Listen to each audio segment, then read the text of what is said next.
더위에 지쳐 쉬고만 싶은 요즘, 아름다운 자연 속에서 푹 쉬었다 갈 수 있는 그림 같은 한옥집이 있습니다.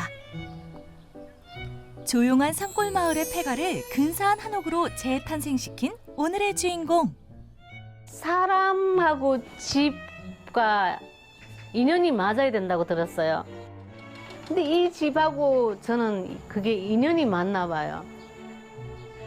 산 좋고 물 좋은 곳에 있는 빈집을 찾아 전국 방방곡곡을 돌아다녔다는 이 집의 주인장을 한번 만나볼까요? 안녕하세요, 임규희입니다. 저희 집에 오신 것을 환영합니다. 폐가에서 아름다운 한옥으로의 놀라운 변신, 지금부터 만나보시죠. 충청남도 논산의 작은 마을. 뒤에는 산이 있고 앞에는 커다란 천이 있어 그야말로 그림 같은 풍경을 지닌 곳인데요. 반년간 비어있던 빈집을 규희 씨가 구입해 하나하나 고쳤다고 합니다. 틈만 나면 아들이 찾아와 바쁜 엄마를 도와주곤 하는데요. 엄마, 너? 이불 털자. 비 안 올 때 이불 털자. 우와, 알겠어. 우리 이불 털기 놀이하는 거야? 한 개씩. 아니, 나 가져왔잖아. 혼자서 하나씩 털면 되지. 아니, 그렇게 하면 안 되지. 그럼. 끝에 잡아가지고. 공. 이렇게. 그래, 나 이렇게. 누나랑 맨날 이렇게 이렇게. 하는데. 아, 그랬구나. 그래, 이렇게. 엄마는 너네 그거 할 때 다른 거 했거든. 몰랐지. 그림이 이쁘다. 아우, 그림이 아닌 것 예쁘네. 같은데. 엄마, 먼지 먹는 것 같은데. 한 개 더 가져와. 아들, 딸이 언제든 찾아와 쉬어갈 수 있는 집. 규희 씨는 어쩌다 이 집을 구하게 된 걸까요? 좀 땅이 넓은, 마당이 넓은 한옥집을 좀 갖고 싶었어요. 그래서 이왕이면 주변 환경이 좀 좋은 곳. 그러면서 물가이면서 한옥집이 있는 거. 발품 양평도 갖고, 아산 쪽도 갖고, 그 평택 안성? 이런 집과 저수지, 물가, 환경이 괜찮은 곳은 다 찾아가 봤죠. 그런데 저는 여기가 제일 괜찮은 것 같았어요. 이 동네에서 가장 예쁜 집으로 소문난 규희 씨의 한옥. 불과 1년 전까지만 해도 손쓸 엄두가 나지 않는 폐가였는데요. 과거 양봉업자가 벌을 치면서 잠자는 용도로만 사용하다가 오랫동안 비워둬서 대공사를 해야 했다고 하네요. 네, 이 근방에 사실 지내고 계시는 집이 있긴 한데 공사가 진행되는 와중 중에는 이제 마음이 안 놓이셨는지 주차하는 공간에다가 텐트를 지으시고 거기서 식사를 드시고 잠을 주무시고 그렇게 하셨거든요. 그것도 많이 안타깝고 안쓰러운데 본인의 손을 꼭 타야 하는 성격이셔가지고 집 옆에 텐트를 치고 살면서 공사를 직접 진두지휘했다는 규희 씨. 이곳 빈집을 규희 씨만의 취향을 듬뿍 담아 만들고 싶었다고 합니다. 제 마음에 드는 걸로 하고 싶었어요. 해주는 것보다 제 마음에 드는 걸로 선택을 해서 하고 싶었어요. 이렇게 해주세요, 저렇게 해주세요가 맞는 것 같아요. 이렇게 합시다, 저렇게 합시다 하고 그 사람들이 하는 거는 제가 하는 게 아니잖아요. 그러니까 제가 이렇게 해주세요, 저렇게 해주세요 해야 제가 하는 거잖아요. 집이 그 사람들 집이 아니고 제 집이니까. 규희 씨는 자식들을 혼자 키우며 무슨 일이든 스스로 해내는 강한 엄마가 되었는데요. 그래서 빈집 공사도 도전할 수 있었답니다. 하지만 그런 규희 씨도 가끔은 힘이 들 때가 있다고 합니다. 제가 할 수 없는 일이 가끔씩 있어요. 남자가 해야 되는. 제 힘으로 할 수 없는 것들이 가끔씩 생겨요. 그럴 때가 조금 힘들어요. 그럴 때가 제일 힘들지. 나머지는 그것만 해소가 되면은 그래서 애들을 한 번씩 불러야 되는. 빈집 수리 이후 혼자 해야 하는 일이 많아졌다고 하는데요. 그때마다 아들이 든든한 지원군이 되었다고 합니다. 요즘 규희 씨는 겨울에 따뜻하게 쉴 수 있도록 마당에 화로를 만들고 있는데요. 잘 있었어? 어서 와. 먼 길 오느라고 고생 많았네. 좋은 날씨에. 엄청 보고 싶었어. 집 구경 왔어. 잘했어. 이곳에 온 뒤로 지인들의 방문이 늘어났는데요. 오늘은 서울에 사는 사촌이 찾아왔습니다. 여자가 이렇게 엄두도 못 내는 일을 갖다가 아유 안 힘들어? 힘들어.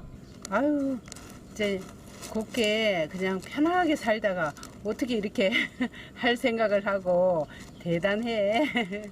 그때는 진짜 우리 집 진짜 그지.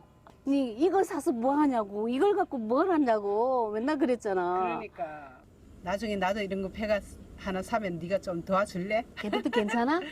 아유, 그래도 난 괜찮아? 안 하고 싶어.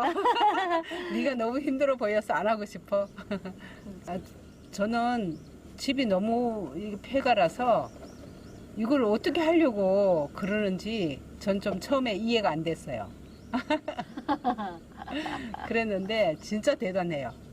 하나하나 이렇게 다 이렇게 가꾸고 또 가꾸고 이제는 폐가를 사서 계속 리모델링으로 나가도 될 것 같아요. 아, 그런 거예요? 네. 20년간 부산에서 카페를 운영하다 빈집을 구입해 처음 리모델링을 시작한 규희 씨. 그 후 제주도에서 집 고치는 데 관심을 갖게 되었는데요. 규희 씨의 다른 꿈은 멋진 한옥을 갖는 것이었습니다. 경치 좋은 곳에 있는 빈 한옥을 찾아 이곳 논산까지 오게 된 건데요. 지금은 한옥을 펜션으로 운영하면서 많은 사람들에게 자신이 직접 리모델링한 한옥의 운치를 선물해주고 있습니다.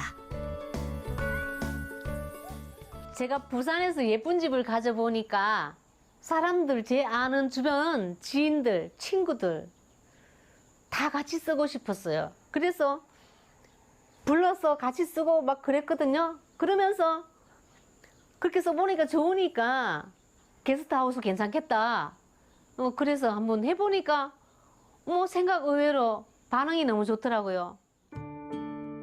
내가 좋아하는 것을 함께 나누고 싶은 마음. 빈집을 리모델링해 숙소로 만든 결정적인 이유인데요. 요즘엔 작은 텃밭에 푹 빠져 산다는 규희 씨. 채소를 기르는 재미와 수확하는 기쁨이 쏠쏠하답니다. 이거 그래도 세 번째 자르는 거거든요. 우리가 조금 먹기는 맞아요. 그래도 우리 집에 없는 거 없더라.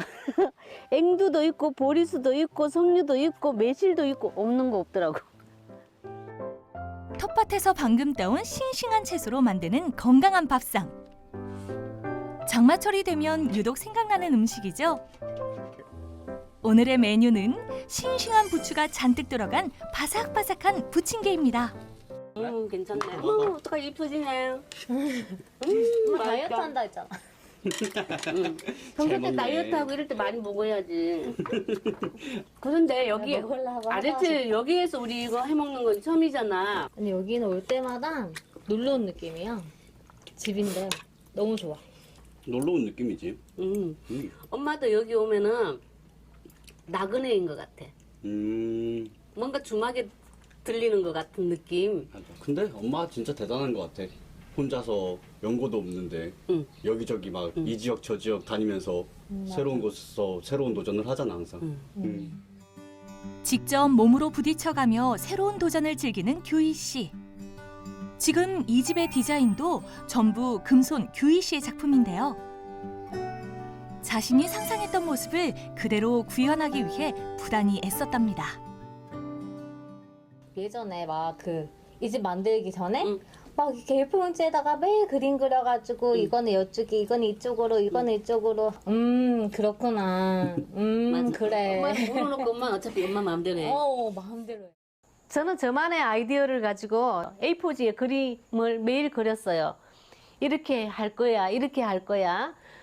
화장실 타일은 이런 걸 고를 거야. 뒤에 통유리는 이렇게 넣을 거야. 라든지 안에는 흙벽을 이렇게 들고 이렇게 만들 거야.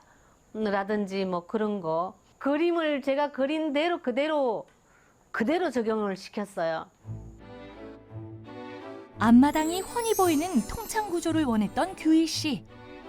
창밖 풍경과 채광을 모든 방에서 즐길 수 있도록 만들었습니다. 흙과 돌뿐이었던 이 빈집을 한 폭의 풍경화 같은 예쁜 한옥을 상상하며 황무지와 같았던 곳을 바람도 쉬어갈 수 있는 집으로 하나하나 바꿔나갔습니다. 이 집을 사고 계약을 하기 전에 계속 그 그림을 계속 그린 거예요. 또 와서 또 다시 또 확인해보고 한 3번 정도 와서 보고 그러고 이제 결정을 했어요. 어디서부터 손을 대야 할지 모를 정도로 폐가 수준에 허름했던 집. 그런데 규희 씨는 아름답게 바뀌어갈 집을 상상하며 오히려 설렜다고 하는데요. 막 포크레인 들어가 막 여기 초토화 만들어 놨을 때는 희열이 차오르던데 저는요. 완전 변화시킬 수 있는 그 환경을 가지고 막 다 부셔버리니까 너무 좋더라고요. 빈집을 완성시킬 수 있는 자재를 직접 발품을 팔면서 구입해 시세보다 저렴하게 리모델링 할 수 있었습니다. 리모델링비를 이제 뭐 지금까지는 한 8천 정도 든 것 같아요. 본체는 내가 어떻게 만들 것인가가 안채는 그게 중요했고 삐딱한 방문 이런 거 뭐 문살 다 떨어져 나가고 없고 저걸 깨끗이 씻어가지고 그냥 유리만 붙여놓은 거거든요. 그대로. 아무튼 그 빈티지한 그 자체가 그냥 좋았어요. 집의 외부뿐만 아니라 내부 역시 심각했던 상태. 오래 방치된 탓에 쓰러지기 일보 직전이었는데요. 낡은 집을 새 집으로 만들기 위해 뼈대만 남기고 대공사를 감행했습니다. 공사하면서 가장 신경 쓴 것은 기존의 나무 뼈대를 살리면서 공간을 확장시켜 나간 건데요. 그 결과 방마다 기존의 빈티지와 리모델링의 조화로 아름다운 한옥집이 탄생할 수 있었습니다. 저희 집의 이거 특징은 조금 다른 집들하고는 좀 특별하게 조금 했어요. 왜냐면은 답답함을 없애기 위해서 저 끝에서 저 끝까지 보일 수 있게 통째로 다 터놨어요. 그래야 덜 답답하고 또 좀 더 공간이 넓어 보이기도 하고 또 다른 곳과 똑같은 방식으로 하고 싶지 않아서 그냥 저만의 방식대로 제가 디자인을 이렇게 한번 해봤어요. 한번 와본 사람은 잊을 수 없는 독특한 내부 구조. 이렇게 나무 기둥에 뼈대를 남긴 게 구조상 더 안전하다고 하네요. 어떻게 보면은 너무 휑해가지고 좀 부담스러울 수가 있는데 막상 처음에 뜯어내기 전에 위험하다고 했어요. 다 뜯어내고 나니까 너무 괜찮다, 튼튼하다, 문제 없다 그러시더라고요. 자신만의 생각으로 황무지의 빈집을 한 폭의 풍경화 속에 있는 한옥으로 다시 만들어낸 규희 씨. 규희 씨에게 빈집은 어떤 의미일까요? 빈집은요, 다시 뭔가를 채워 만들 수 있는 공간이라고 생각해요. 제 눈에는 그렇게 보여요. 이제 빈집 지나가다가 빈집 보잖아요. 이 집 마당은 이 정도? 저 집은 이렇게 생겼네. 저거 이렇게 만들면 좋겠다. 이런 생각이 막 들어요. 혼자 빈집 지나가다가 보면 막 디자인 하더라고. 과감한 도전으로 자기만의 공간을 만들어낸 여장부. 규희 씨의 모든 삶에 행복이 넘치길 응원합니다.